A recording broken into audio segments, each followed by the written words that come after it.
Good evening. So when I was young, I used to have to sleep on the floor at night. I had a bed, but there was so much gun violence in my neighborhood that my grandmother wasn't taking any chances. So one night I laid on the floor and I curled up in my blanket and I read this story, Plato's Allegory of the Cave. Now in this story, there's prisoners, mostly men, as far as the eye can see. They're sat down, they're chained up, and they never move. And there's a fire behind them that casts a shadow on the wall.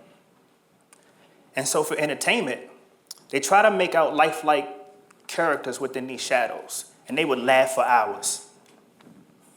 And this was their reality, this is what they did every day, and they were okay with this. But there was one prisoner who felt that there had to be more than life than this, than eating disgusting food, laughing at shadows. And so he decided to starve himself in hopes of slipping out his chains and escaping this cave. 2 weeks went by, 20 pounds lighter, he managed to slip out of his chains.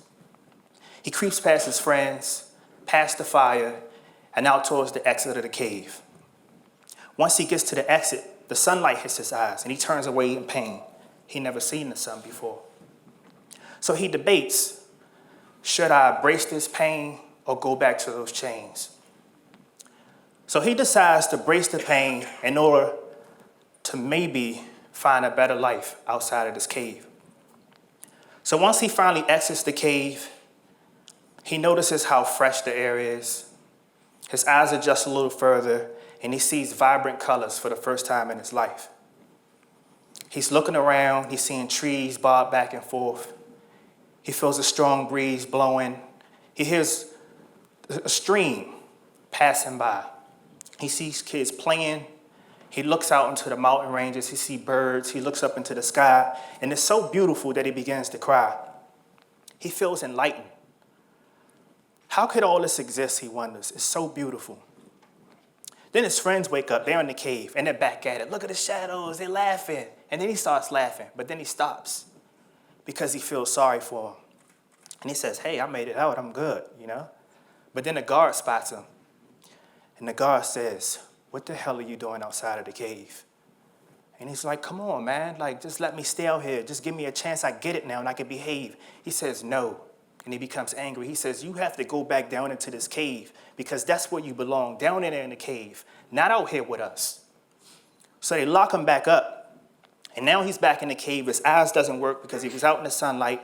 And so his friends, they mock and they tease him for trying to be different, for trying to buck the system. And then another prisoner says, anybody that tries to break out of this cave, we're going to kill you because this is our cave and all we got is us. So then the story ends. So this story forced me to think about my neighborhood that I grew up in here in Washington, D.C. At the time in the early 90s, we had a homicide rate of almost 500 in 1 year. There were shootings every single day in my neighborhood. And I would ask my grandmother, Grandma, who are we at war with? And Grandma would say, just don't worry about it. Just go to school. But people were being killed for their shoes.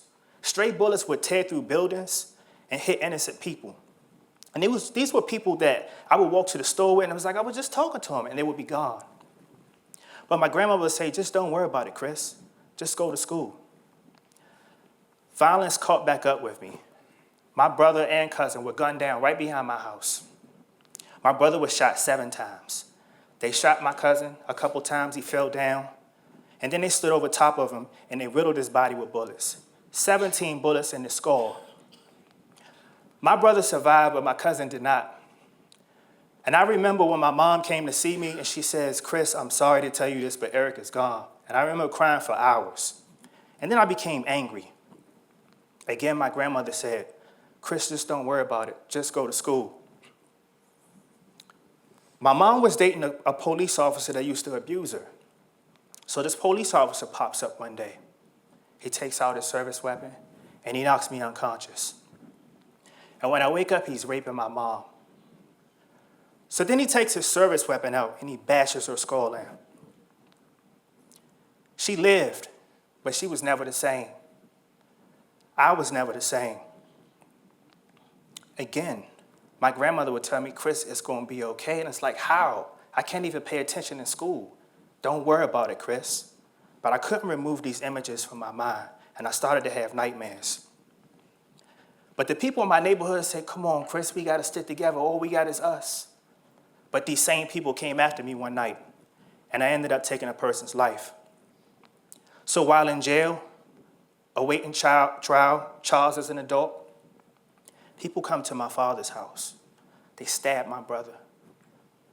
They cut my father's throat, and he dies on the kitchen floor. To make matters worse, I was found guilty and sentenced to natural life in prison. I was only 17. Now, going to prison is like being teleported to another planet. Humiliating strip searches every day. No visits, no mail, no girlfriends. I became depressed, and I was like, how is my life over when I just got here? My beard and mustache had just connected. I waited all my life for that. And so it was around this time that I met this guy who was also serving a life sentence, a brother by the name of Stephen.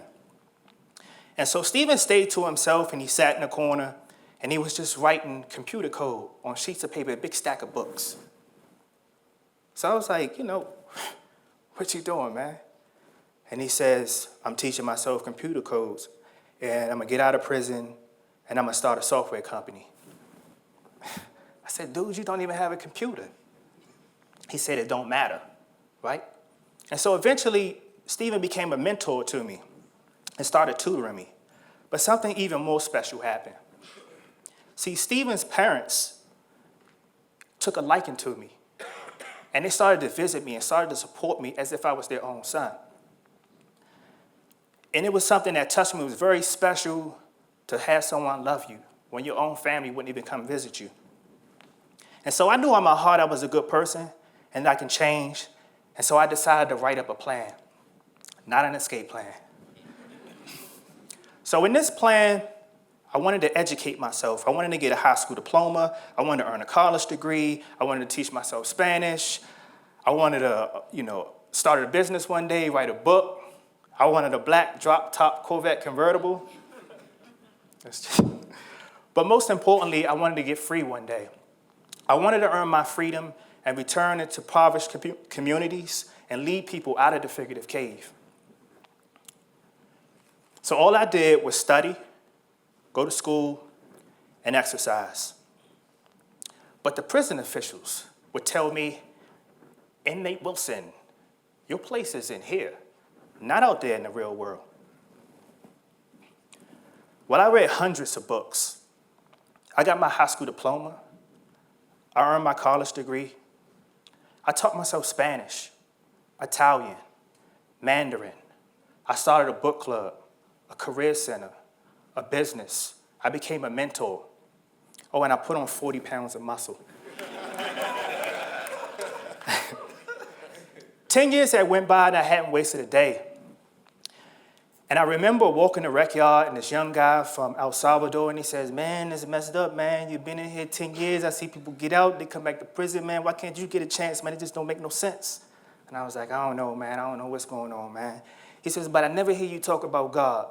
He said, maybe that's what's missing in your life. He said, I'm not trying to push religion on you, brother, but I'm just saying that there might be something that's missing. Right? Now, I believed in God, right?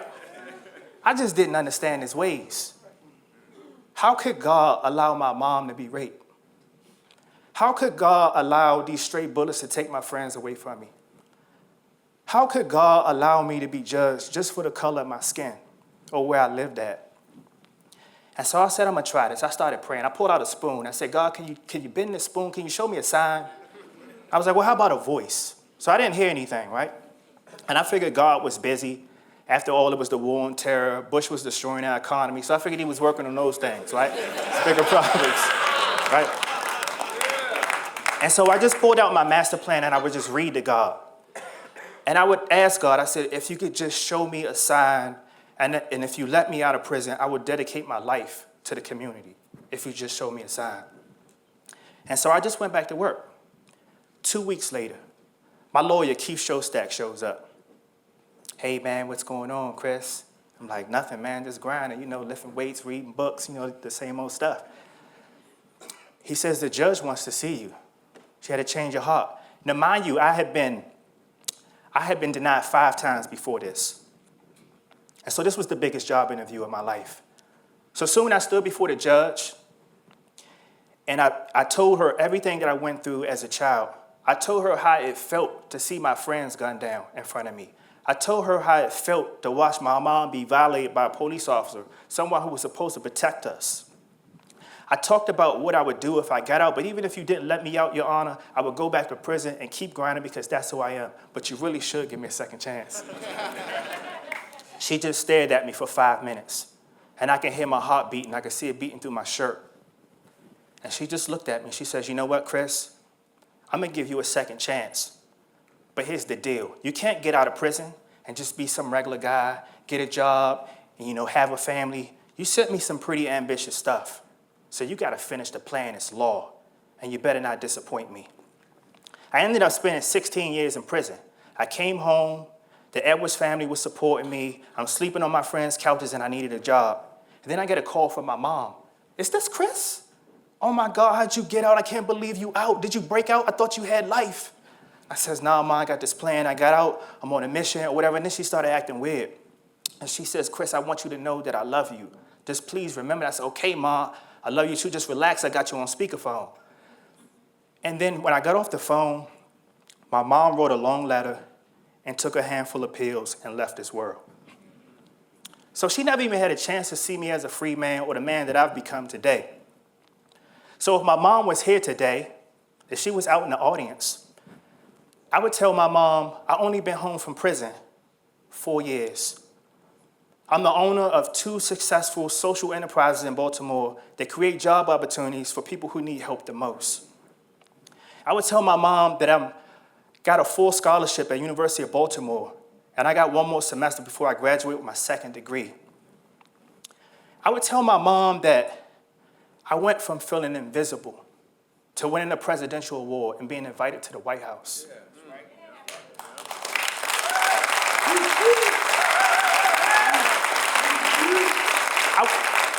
I would tell my mom that, remember how I used to like Corvettes? Well, I went out and brought one. I would tell my mom, remember how I used to be shy around women? Well, last November, I was riding around with Alicia Keys in Baltimore taking selfies. This is true. But finally, I would tell my mom that not too long ago, I helped a guy who was just like me. A guy who was dealt a bad hand in life. A guy who struggled to take care of his family and his children. A guy who cried when I pulled him close and I told you, brother, I've been through what you've been through, and I'm here and I'm going to help you.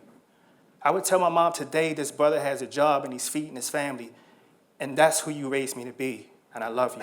Thank you.